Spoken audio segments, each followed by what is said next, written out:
So good day mga ka-backyard. Ayan, mga kabani backyard. Ayan, ihanap natin ng magandang ayan, medyo madilim. So another topic ulit tayo ngayong araw. Ayan, magbibigay tayo or maglalagay tayo ng nest box. Lalagyan natin ng nest box yung kulungan ng ating pure cali na na-stud ng Transylvanian Giant. Ayan, so nakita nyo naman po sa vlog natin before yung pagpunta natin sa rabitan ni Sir GV Aloha.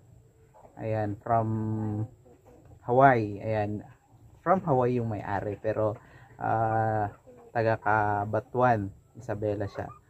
So but before that, syempre intro muna tayo. Let's go.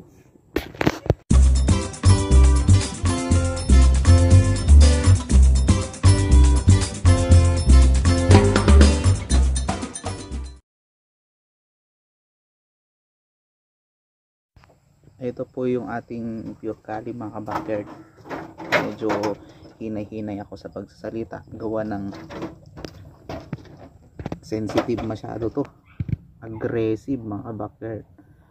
Kitang kita nyo naman po sa kanyang tenga, tapos sa kanyang postura mga ka-backyard. Kita nyo, pure cali yan. Ganda, solid na solid. So positive to mga ka-backyard, hopefully mga anak. So pina-stud natin to way back, kailan ba, December 22. So eto na siya ngayon. Ano na bang date ngayon? May 19 late tayo naglagay mga ka-backyard, gawa ng may pasok pa tayo kasi sa office. Supposedly nasa ika 25 or 26 day ng kanyang pagbubuntis, dapat may nakalagay na nest box para masanay ang ating alaga sa nest box, para maamoy-amoy niya. At the same time, yung iba iniihiyan niya po nila yung mga nest box mga ka-backyard, kasi territorial po yung mga rabbit, para ma-ensure or para masabi na teritoryo nila yon, pag-aari nila yung lugar na yon. So ganun po yung mga rabbit mga ka-backyard. Ayan, kaya dapat mas maaga natin ilagay. Yun nga lang, gawa ng hindi natin naharap. Ayan, so although hindi naman excuse yun, pagkakamali ko din yun mga ka-backyard, na late ko na nailagay. Ganun talaga. So at least ilalagay na natin. So hindi natin ma-video yung paglagay mga ka-backyard, i-video ko na lang mamaya pag nailagay na natin, kasi nga wala tayong tagahawak ng camera. Ayan, so post muna natin, then pakita na lang natin once na ilagay na. Let's go. Few moments later. So ayun na nga mga backyard, nailagay na natin. Medyo nahirapan tayo sa paglalagay at aggressive nga siya. So hopefully monitor natin ulit mamayang hapon pag nagpakain tayo kung kamusta yung gagawin niya regarding sa nilagay nating nest box. Ayan yung ating pure cali. So yung nest box na nilagay natin ay yung tray lang po mga backyard, pero it's up to you kung anong klaseng nest box yung ilalagay nyo. Yung iba yung mga customize, yung iba plywood po. Ayan, meron po kayong makita sa internet na mga ganun. Meron din po yung nabibiling nest box, ayan, sa Shopee. So kayo po bahala.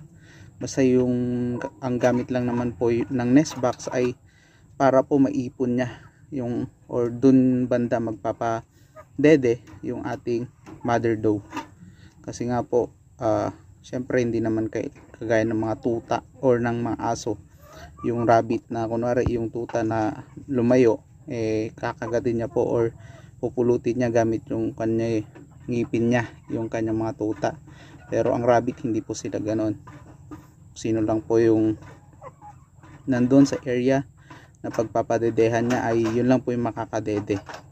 So considering maluwang po yung kulungan, and then at the same time syempre protection na din para sa mga predator yung nest box, especially yung mga daga. Kasi nga once na medyo ayan mapunta sila sa gilid na mga ganito mga backyard, kakainin ng daga yan. So ganun kagaling yung mga daga mga backyard. Yung mga sulok-sulok na ganyan, once na naikon lang yung ulo or paa ng alaga nating yung kids na or anak ng ating alagang rabbit, ay kakainin na po nila yon. Ayan, so yun po yung purpose ng paglalagay ng nest box. Ayan, so hopefully meron kayong natutunan sa ating vlog ngayong araw. Ayan, sa mga hindi pa po nakapag-subscribe sa ating YouTube channel, nakapag-follow sa ating Facebook page, sana i-consider nyo po yung pag-subscribe at pag-follow ng ating Facebook page. Malaking tulong po yan mga ka-backyard. Yun lamang yung ating vlog ngayong araw. And then muli, ito ang inyong Rabiterong Accountant TV nagsasabi ng happy breeding mga ka-backyard.